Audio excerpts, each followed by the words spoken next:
লিঙ্কটা কপি করে এই যে ফাইন স্টকে যাবা, ফাইন স্টকে গিয়া এই যে মিডলে যে সার্চ বক্স আছে এই সার্চ বক্সের মধ্যে পেস্ট করে দেবা, এন্টার দিবা। এন্টার দেওয়ার পরে এই সাইডে দেখবা ফাইন্ড দিস স্টক, এরপরে click to view.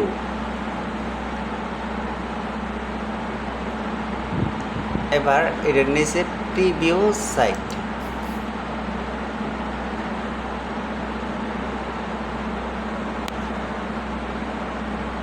Preview site দিলে তারপরে এরকম আসবে, তারপরে রাইট ক্লিক দিয়ে সেভ করে নেবা যে কোনো জায়গায়।